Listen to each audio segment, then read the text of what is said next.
Inabot ako ng baha. Ay, ulan na naman. Ulan na naman dito. May patay pag dumadaan. Wala ba naman? Kawawa yung mga banda. Basa sa ulan. Oh. Kahit na umuulan, tuloy ang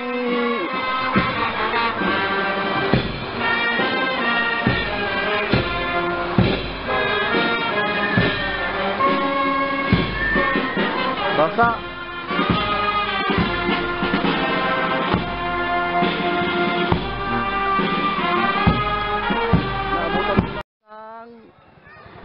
Dr. Alejandro Albert, dito lang aral nung elementary. Ito yung kalagayan niya ngayon, 2019 ngayon, Botohan. Ayan o.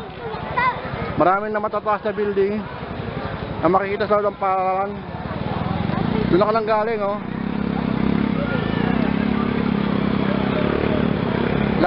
Last Botohan, wala pa to. Ngayon lang yan, ngayon ko lang nakita yan. Ma, sino ba ito ma? Ma, sino binoto mo? Sino binoto mo? Sino binoto mo? Ate mo? Binoto ko si Isko, si Hani, at saka si sino yan? Risha. Bonoan. Tapos sa mayor, sa ano ko, sa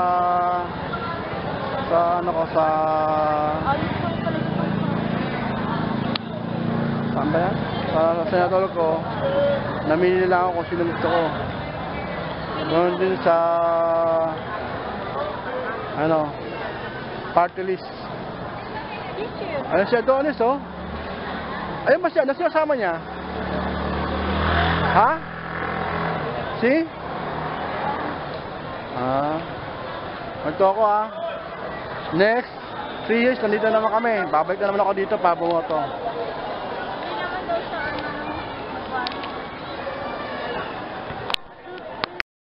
Dito ko nag-aral ng elementary. Yan yan o. Basketball court. Uwi na ako. Uwi na kami ni Mylene. Saka ni Marge. Isa ng dalawa o. Pauwi na kami. Uwi na ako.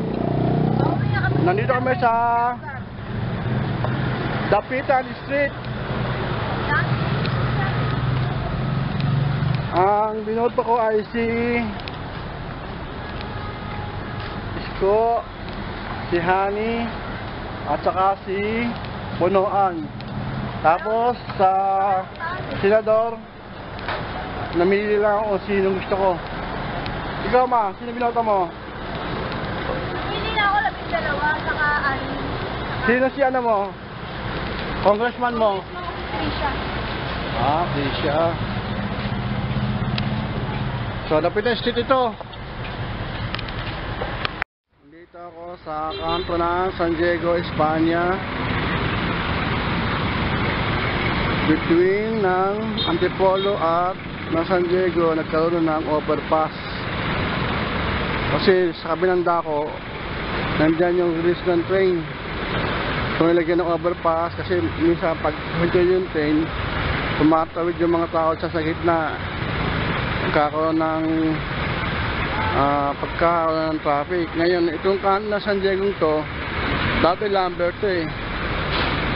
Ginagawa na ngayon, ginigiba na pala, dinidemolish na. Ewan ko kung anong gagawin dito sa building na to. So, dinidemolish na yan. Ito itsura niyan. Sa loob, nakademolish na yan.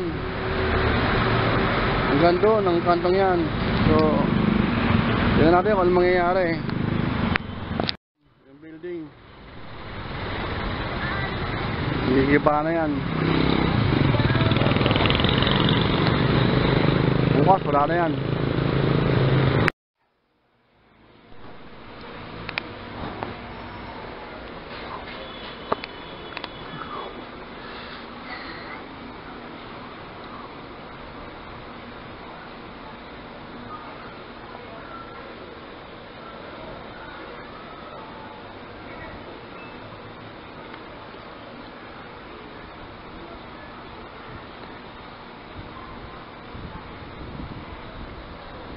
Delikado yan.